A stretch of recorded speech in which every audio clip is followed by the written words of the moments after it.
Obviously, there's still plenty of disappointment at the fact that India ended up losing out on the ICC World Cup final. Now, obviously, the reason for this is that India have at this point been enduring a massive drought when it comes to success in ICC tournaments. In fact, it stretches all the way back to 2013, which is when India last won an ICC tournament. That was, of course, the Champions Trophy at that time.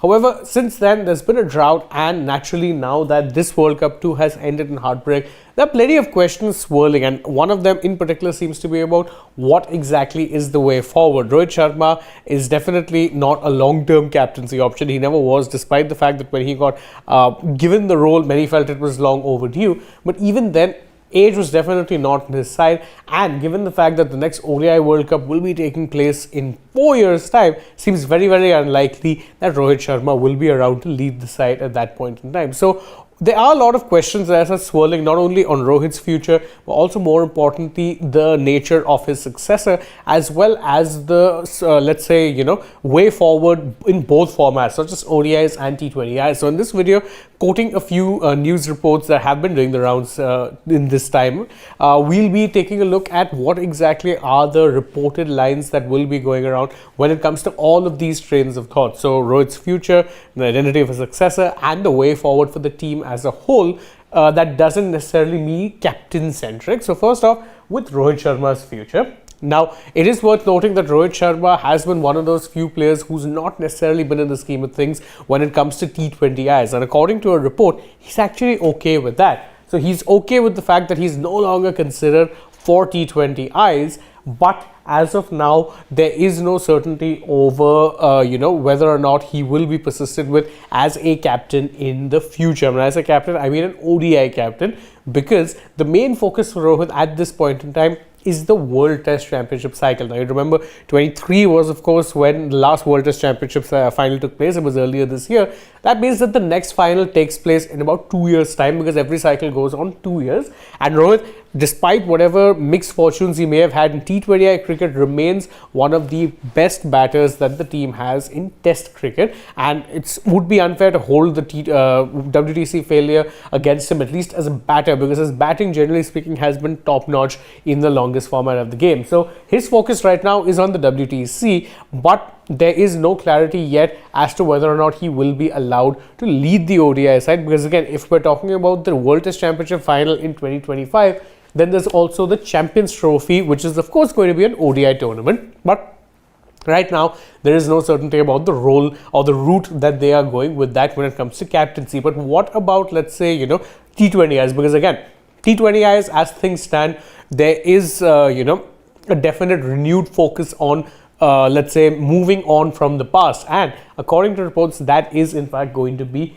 continuing on. So the BCCI now wants to create a new talent pool when it comes to T20I cricket. This much has been evident since 2022, where they moved on from the likes of Rohit Sharma, Virat Kohli, KL Rahul, and instead focused on younger players or players who haven't been given an opportunity much when it comes to international cricket. But right now, the focus is on a totally new T20I pool of talent. So that is the reason, reportedly, why someone like a Sanju Samson or a Yuzvendra Chahal, who were both ignored in the recent squads that were announced for the Australia T20I series, that's why they are no longer part of the scheme of things. So the main reason is that they want a whole new talent pool to draw from when it comes to T20I cricket, and it's fair to believe white ball ODI cricket as an extension as well.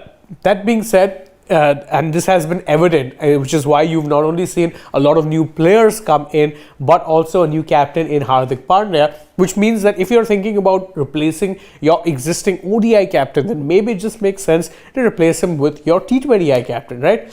Well, as of now, unfortunately, there isn't that much certainty over whether or not Hardik Pandya will be that man. In fact, one of the reasons that is the case is because of Hardik Pandya's injury issues, which we will get to in just a bit. So there is a talk among the BCCI that aside from Hardik, you maybe need to look at one or two other players who could be seen as, let's say, future candidates for the role of the captaincy. Now, a quick look makes you wonder who exactly those players could be. Again, Suryakumar Yadav is leading the T20I side against Australia, but let's face it, he's the T20I vice captain. That's the only reason he's gotten this gig. In ODIs, he's nowhere near a sure shot starter, so going to him as a captain seems like a non-option. Someone like a Shreyas Iyer would be an option, considering his spot in the ODI side is arguably more secure than his T20I spot. But again, are you going to make that change? Shubman Gill is another name that has done the rounds a lot, and he's definitely a sure shot starter across formats. Are you going to entrust him with that responsibility right now? It doesn't make a lot of sense, and there are no good options. So it does seem like the board will adopt a bit of a wait and watch approach when it comes to this. And one of the reasons for that, again, most of you all will be thinking, okay, Hardik's already the T20I captain, make him the ODI captain. One of the reasons it's not so simple is because the recent injury that Hardik is struck with, it might take him a little bit more time than expected to recover. Now, Hardik Pandya is likely to miss the T20I and ODI series that will be taking place against South Africa in South Africa. You remember that he got injured in the middle of the World Cup, hasn't played a game since, and it was expected that he wouldn't be playing the Australia series, but now it seems like he may miss out on the South Africa series as well. What that means is that you would expect that the next best place he could return would be potentially for the Afghanistan T20I series, which is happening in January, but he's only expected to become fully match fit by the time it's January. So that means that the Afghanistan T20I series 2 seems to be a non-option, which means that your T20I captain, who you're expecting to kind of, lead the team forward as far as being a brand new era and a new style of play, fearless style of play, could potentially be making his return not in, let's say, an international game, but very well could be in the IPL. Because again, once you move past that T20I series against Afghanistan, India's schedule is chock-a-block, thanks in no small part to a 5 test series that will be taking place against England at home. Pandya does not play test cricket, which means he's not going to be actually part of that squad, but he could potentially be making his return only in the IPL, which means he could potentially be going into the T20 World Cup, which takes place after the IPL, having played no international cricket in the middle of that time period. Now,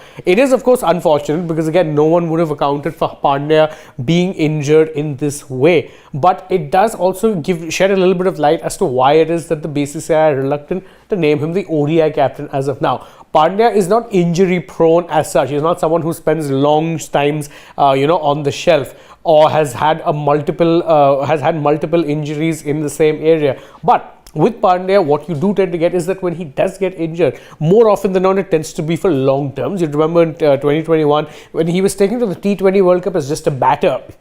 That was an injury, that back injury had been afflicting him for a long time. This one too, it seems like it's going to be keeping him out of international cricket for what feels like forever, which is why the selectors haven't quite moved very quickly to make him the ODI captain yet. T20Is, he seems to be set as the future captain, but it will be a very bizarre sight to see a player come back only in the IPL, then make his return to international cricket at a World Cup. Then again, we have seen other players also they've waited for right at the end. You remember KL Rahul, they waited for his fitness to be solidified before they named him in the Asia Cup squad. Shreyas Iyer made his return during the Asia Cup. Jasprit Bumrah only played 3 T20Is before being a part of the World Cup squad. So it has happened in the past, but it still would be very, very touch and go. So what this means is that Indian cricket is once again in a state of transition, in a state of even you could say a little bit of flux, because whilst there is clarity that Rohit will not be selected in T20Is, you don't know what you're going to do with him in ODIs as of yet, because whilst you may want to move on, there's not that many options. And there's also the small matter that there is another ODI, assignment upcoming